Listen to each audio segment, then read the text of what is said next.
하나님 말씀 보시겠습니다. 하나님 말씀은 출애굽기 4장 1절에서 9절까지 말씀입니다. 모세가 대답하여 이르되 그러나 그들이 나를 믿지 아니하며 내 말을 듣지 아니하고 이르기를 여호와께서 내게 나타나지 아니하셨다 하리이다. 여호와께서 그에게 이르시되 내 손에 있는 것이 무엇이냐? 그가 이르되 지팡이니이다. 여호와께서 이르시되 그것을 땅에 던지라 하시매 곧 땅에 던지니 그것이 뱀이 된지라. 모세가 뱀 앞에서 피하매 여호와께서 모세에게 이르시되 내 손을 내밀어 그 꼬리를 잡으라. 그가 손을 내밀어 그것을 잡으니 그의 손에서 지팡이가 된지라. 이는 그들에게 그들의 조상의 하나님 곧 아브라함의 하나님, 이삭의 하나님, 야곱의 하나님 여호와가 내게 나타난 줄을 믿게 하려 함이라 하시고, 여호와께서 또 그에게 이르시되 내 손을 품에 넣으라 하시매 그가 손을 품에 넣었다가 내어보니 그의 손에 나병이 생겨 눈같이 된지라. 이르시되 내 손을 다시 품에 넣으라 하시매 그가 다시 손을 품에 넣었다가 내어보니 그의 손이 본래의 살로 되돌아왔더라. 여호와께서 이르시되 만일 그들이 너를 믿지 아니하며 그 처음 표적의 표징을 받지 아니하여도 나중 표정의 표징을 믿으리라. 그들이 이 두 이적을 믿지 아니하며 내 말을 듣지 아니하거든 너는 나일강 물을 조금 떠다가 땅에 부으라. 내가 떠온 나일강 물이 땅에서 피가 되리라. 아멘. 자, 하나님께서 모세에게 나타나셔가지고 이제 가서 이스라엘 백성을 구원해라 말을 하니까 오늘 본문에서 이제 모세가 하나님 저를 보내셔도 이스라엘 백성이 저를 믿지 않을 것이다 라고 얘기를 해요. 자, 본문에서 모세의 걱정이 뭐예요? 이스라엘 백성들이 하나님께서 모세를 보내지 않았을 것이다. 그러니까 모세를 신뢰하지 않을 것이다 라는 것이 모세의 걱정입니다. 자, 이 신뢰라는 것, 믿음이라는 것은 그냥 눈 감고 어느 한순간 생기는 것이 아니라 수많은 상호간의 경험 속에서 나타나는 것이 이 신뢰라는 거예요. 처음 본 사람이 나 믿어라 하면 누가 믿겠어요? 그 사람의 어떤 행동이나 아니면 관련된 경험들이 있어야지 믿어지는 거예요. 그런데 이제 이스라엘 백성들이 경험한 신들의 내용에서 모세가 와서 말했을 때 이스라엘 백성들은 이 모세의 말을 믿을 수가 없다라는 거예요. 자, 많은 신앙인들이 모세에 대해서 좀 착각하는 게 뭐냐면 대부분의 성도들이 성경을 읽을 때 창세기 1장부터 읽는 것보다는 물론 창세기 1장부터 읽기 시작해도 이 출애굽기까지 넘어오기가 좀 힘들어요. 그래서 어디부터 읽냐면 신약부터 읽어요. 그리고 신약의 내용을 더 많이 알고 여러분들도 잘 아시는 히브리서 11장에 보면 믿음의 선조들에 대해서 나오는데 거기서 이제 모세에 대한 얘기가 나오거든요. 이거 한번 찾아볼게요. 히브리서 11장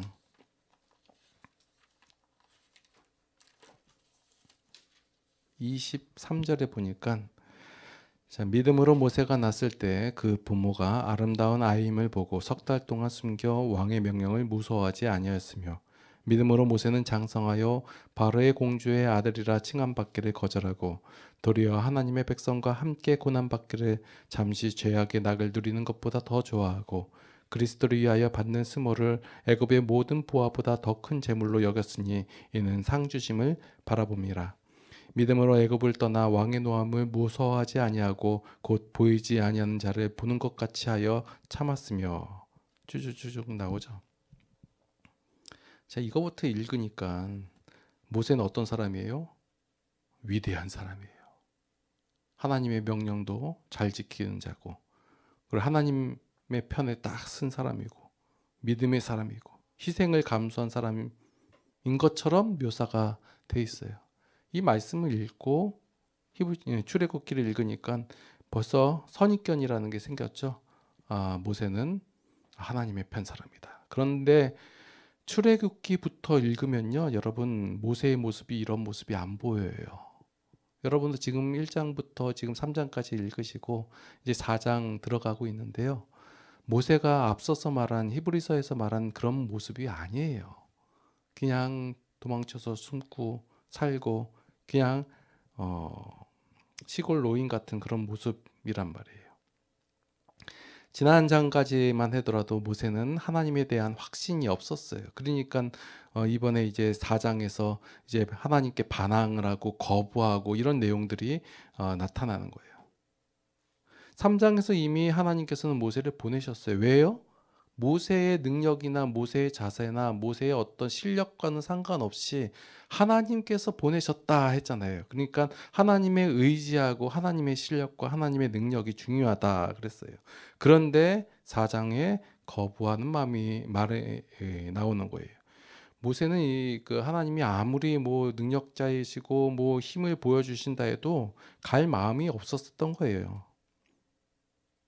그런데 하나님께서는 이 모세를 이제 보내면서 단지 어떤 명령만 하시는 게 아니라 어떤 대비책이나 해결책이나 이런 것을 모두 제공해 주신다 해요. 그렇게 했음에도 불구하고 모세는 하나님에 대해서 전혀 신뢰하지 못하는 상황이에요. 왜 신뢰를 못하냐? 여태까지 경험한 신과 전혀 다른 모습으로 하나님께서 모세에게 나타나셨기 때문에 그런 거예요. 자, 여러분들 생각을 하실 때 고대 옛날에 가졌던 신에 대한 개념들, 일반적인 사람들이 지금 우리가 갖고 있는 신에 대한 개념들 이런 것을 생각을 하시고 이때 나타난 하나님의 모습을 우리가 살펴보아야 할 필요가 있는 거예요. 하나님과 지금 인간이 뭐 하고 있어요? 모세하고 대화를 하고 계세요.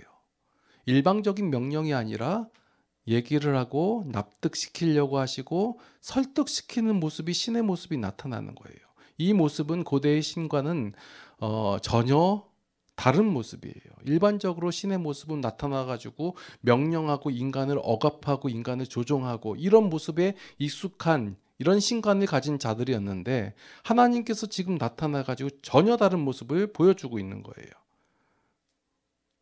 그런데 이런 신의 모습에 모세가 어떻게 했냐면 반항하고 거부하는 거예요. 그러한 이 모세를 어루고 설득하는 그런 신의 모습을 하나님께서 보여주고 있는 사실을 여러분 기억할 필요가 있는 거예요. 지금 우리가 성경을 보면서 무엇을 발견하냐면 하나님의 모습을 발견하는 거거든요. 근데 우리가 일반적으로 알고 있는 신의 모습에 거기에 기반을 해서 하나님을 배우려고 하고 알아가려고 하니까 하나님에 대해서 오해하고 왜곡하는 그런 현상들이 나타난다는 거예요. 그래도 하나님께서는 모세가 그런 모습을 가졌다 할지라도 차근차근 설명해 주시고 납득시켜 주시고 생각하게 하신다라는 거예요. 자, 이 모세가 불안해하는 이유가 뭐예요? 백성들이 모세의 말을 믿지 못할 것 같기 때문에 그래요. 이렇게 생각하게 된 근거가 이스라엘 백성들이 갖고 있는 당시 고대 근동 사회에 갖고 있는 사람들, 더 나아가서 현재 우리들이 갖고 있는 종교 인식과 그런 개념 때문에 그렇다라는 거예요. 자, 이들이 알고 있는 신의 개념과 방식은 모세에게 보여준 하나님의 개념과 방식과 전혀 다른 모습이에요. 백성들이 생각하기에는 이 모세에게 하나님이 나타날 리가 없다예요. 자, 이런 생각 여러분 잘 생각하면서 오늘 말씀을 좀 들으셨으면 좋겠어요. 백성들이 생각하기에 신은 아무에게나 나타나지 않는다예요. 이게 그들이 갖고 있는 종교관이에요. 신이 나타났다면 그 사람은 신의 대언자이고 신의 대리자인데 신의 대리자가 일반적인 사람일 리가 없다 이거예요. 무엇인가 달라도 다를 것이고 힘이 있어도 다를 것이고 능력도 있을 것이다. 왜냐하면 신의 대리자이기 때문에 신을 대신하는 자이기 때문에. 그런데 모세가 가서 신이 나한테 나타났다 얘기하면 이스라엘 백성들이 안 믿는다예요. 너 같은 거에 하나님 신이 나타날 리가 전혀 없다라는 거예요. 이러한 생각이 고대 이스라엘 사람들, 그 당시에 있는 세계의 사람들만 갖고 있던 신관이 아니라 지금 우리에게도 있는 그 일반적인 사람들이 갖고 있는 신관과 동일하다예요. 자, 하나님께서 나타나셔서 하나님의 대언자가 된 사람들 하면 뭐라고 생각해요? 먼저 기본을 깔고 가는 거예요. 능력자이다, 순종자이다, 뭔가 다른 것이다, 다를 것이다. 이것이 우리의 일반적인 생각들이라는 거예요. 과거 하나님께서 구약시대에 보여주셨던 그 모습과 그 모습을 바라봤음에도 불구하고 이해하지 못하고 깨닫지 못하는 이유가 우리 가운데 여전히 일반적인 그 종교관과 생각이 그런 개념이 우리 가운데 뿌리 깊게 박혀 있기 때문에 그렇다예요. 모세도 당연하게 생각하는 거예요. 내가 가서 말씀을 전하면 저 사람들은 안 믿을 것입니다. 왜? 나는 신이 보낸 사람처럼 전혀 생겨먹지 않았기 때문에. 그래서 걱정하는 게 당연한 거예요. 지금 우리들도 바라볼 때 하나님의 대언자, 하나님의 사람, 하나님의 큰 능력을 받은 사람 하면 뭐라고 생각해요? 어떤 능력이 있는 사람, 어떤 자격을 가진 사람, 어떤 뭔가 다른 사람, 나와가는 전혀 차원이 다른 사람이다. 왜? 신의 대리자이니까. 이런 생각을 갖고 있어요. 뭔가 다를 것이다.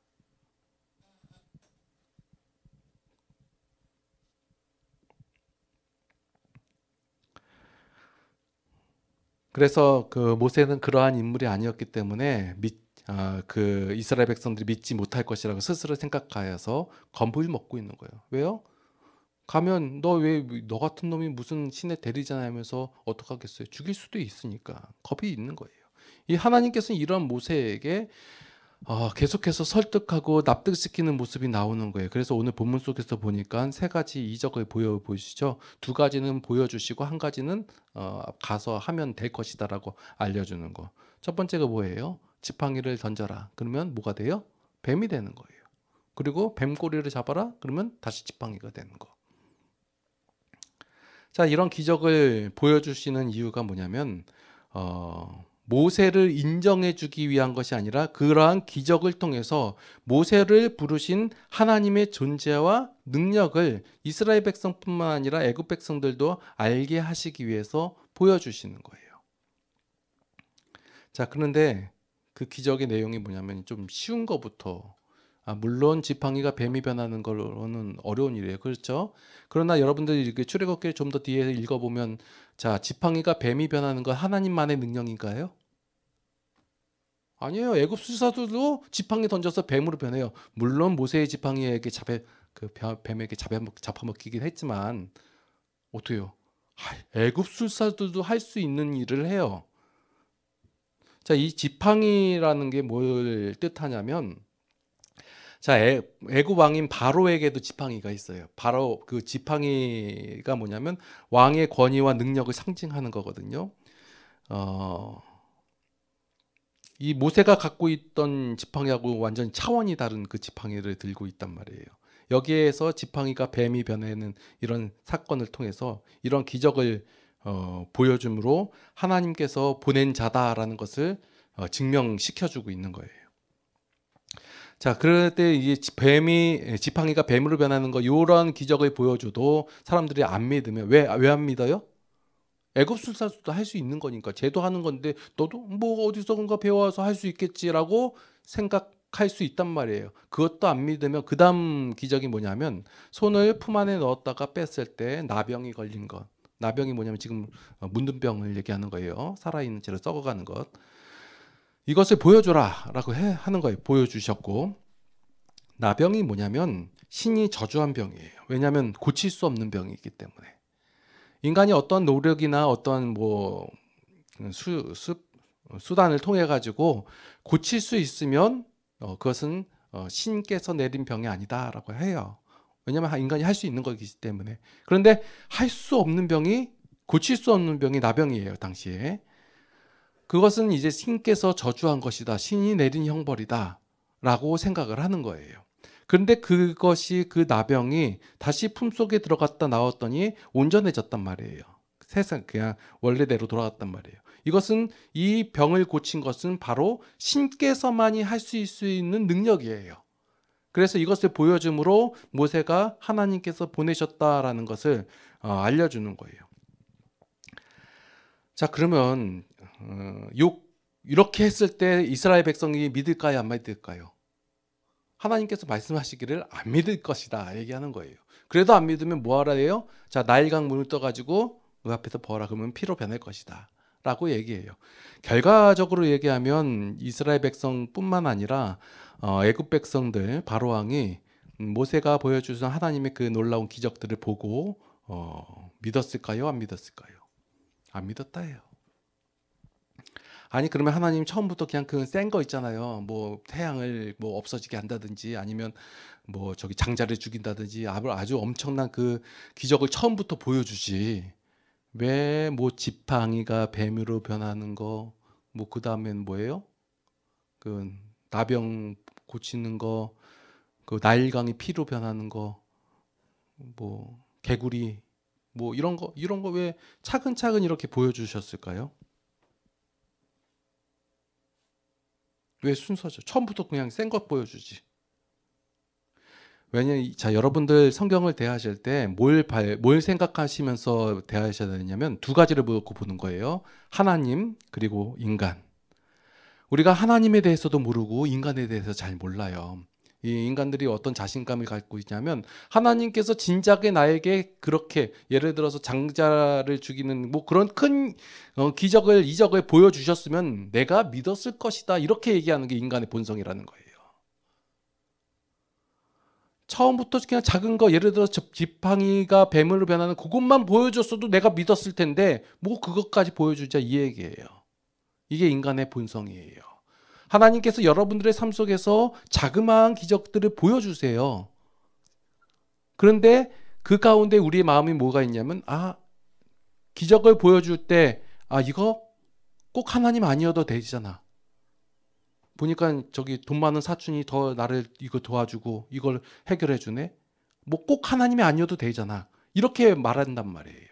좀 더 강한, 좀 더 센 기적을 보여준다 할지라도 우리 마음속에 하나님 아니어도 되지 않을까라는 그런 생각들이 드러나게 된다라는 거예요. 그래서 하나님께서는 이 출애굽 사건을 통해 가지고 조금씩 보여주시는 거예요. 하나님께서 이런 모욕, 그래서 결국적으로 우리의 항복을 받아내시는 그런 과정을 보여주시는 거예요.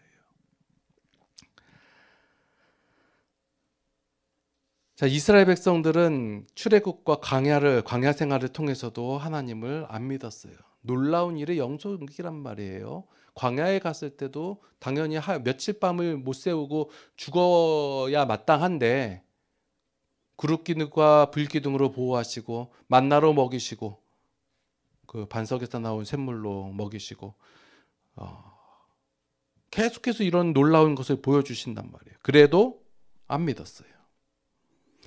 자, 이런 구약의 내용들을 여러분들이 바라보시고 생각하시고 그래야지만이 신약에서 하나님께서 그 놀라운 구원의 역사를 보여주셨을 때 하나님만이 하실 수 있구나라는 고백을 할 수 있다라는 거예요. 어떤 사람들은 구약이 필요 없다라고 얘기하는데 구약을 통해서만이 우리가 인간의 본성을 찾아낼 수 있어요. 그래서 구약의 결론은 뭐냐면 인간은 뭘 하든 어떻게 하든 도무지 하나님을 믿지 않는다. 이게 인간의 모습이에요. 우리가 생각하기에 이런 능력을 보여주시고 표적을 보여주시고 이런 놀라운 일을 행하시면 내가 그것을 보고 믿겠습니다 라고 말하는데 그렇지 못한 모습을 구약을 통해서 반복적으로 보여주는 거예요. 우리는 우기잖아요. 그거 보여주면 우리의 삶 속에서 하나님 이러한 능력을 보여주시고 나의 이러한 문제를 해결해 주시고 나의 이러한 어려움을 해결해 주시면 내가 하나님을 믿겠습니다 라고 장담을 하고 얘기를 하지만 그렇지 않은 모습이 곳곳에서 드러났단 말이에요. 그래서 구약을 바라보므로 우리가 도무지 하나님을 믿지 않는다. 그래서 인간에게 필요한 것은 하나님의 은혜이며 하나님의 구원이며 하나님의 적극적인 개인만이 우리를 구원하실 수 있다라는 것을 구약을 통해서 보여주시는 거예요. 우리는 구약을 통해서 왜 하나님이어야만 하는가 이걸 바라보는 거예요. 사람들 끊임없이 얘기하는 거예요. 하나님 아니어도 된다. 하나님이어만 하는가? 라고 우리에게 질문을 던질 때 우리가 말씀을 통해 가지고 하나님만이 나의 구원자이시며 하나님만이 나의 생명이시다, 능력이시다, 이런 것을 확인해 나가는 거예요. 구약을 통해서 끊임없이 인간의 본성을 찾아내시고 하나님의 사랑을 알아가시고, 또한 우리의 인생 가운데 꼭 하나님이야만 하는가라는 이러한 질문에 대답할 수가 있게 된다는 거예요. 우리가 출애굽 사건을 통해 출애굽기를 살펴보면서 이런 좀 관점으로 바라보는 거예요. 인간의 모습이 어떻고, 인간이 어떻게 대하고, 인간이 어떻게 반응을 할 때 하나님께서는 우리에게 어떻게 다가오시는가. 자, 모세가 계속해서 충격을 받고 있는 거예요. 지금 모세만 충격받아야 되는 게 아니라 우리도 충격을 받아야 되는 거예요. 신이란 존재가 와서 나를 설득시키고 있다. 나에 대해서 나에게 말하고 있다. 조그마한 게 순서적으로 차근차근 착실하게 보여주시고 알려주고 계시다. 여태까지 우리가 알고 있던 신의 모습과는 전혀 다른 모습으로 하나님께서 다가오시는 거예요. 그래서 출애굽기의 내용이 이스라엘 백성들이 애굽을 탈출하는 그 내용에 포커스를 맞추는 것이 아니라 하나님께서 이스라엘을 애굽에서 이끌어내신다에 초점을 맞춰야 하는 거예요. 이것이 결국 우리의 삶에서도 마찬가지예요. 단지 우리의 문제 속에서, 우리의 어려움 속에서, 내가 생각하는 그런 환난 속에서 건져냄을 받는다, 그냥 그거 벗어나게 한다에 머물지 마시고 하나님께서만이 우리를 이끌어내시고, 우리가 생각하지 못한 우리의 가장 큰 문제, 죄의 문제를 하나님께서만이 해결해 주시고 하나님께서 이끌어 주신다라는 것이 우리의 삶 속에서 말씀을 통해서, 거울을 통해서 발견하셔야 할 줄 믿습니다.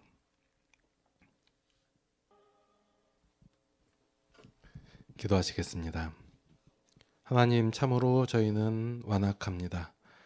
우리의 삶 속에서 이러한 문제만, 아니면 나에게 이런 혜택만 주시면 하나님, 제가 하나님을 믿겠습니다 라고 말하면서 그 하나님을 믿지 못합니다. 나의 삶 속에서 꼭 하나님 아니어도 충분합니다 라고 살 때가 많습니다.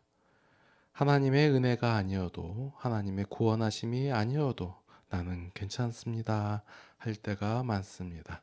하나님, 이러한 저희들을 불쌍히 여기시고 긍휼히 여겨주시사 우리의 모든 죄악을 용서하여 주시옵소서.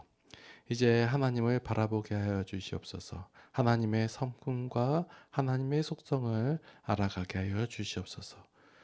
하나님께서 역사하신 내용을 살펴보게 하여 주시사 그 하나님을 날마다 찬양하게 하여 주시옵소서. 이제는 우리 주 예수 그리스도의 무한하신 은혜와 하나님 아버지의 극진하신 사랑하심과 성령님의 감화, 감동, 교통, 인도, 보호, 역사심이 이제 하나님을 날마다의 삶 속에서 인정하며 고백하기를 원하는 모든 성도들 머리 위에 이제로부터 영원토록 함께 하시옵기를 간절히 축원하옵나이다. 아멘.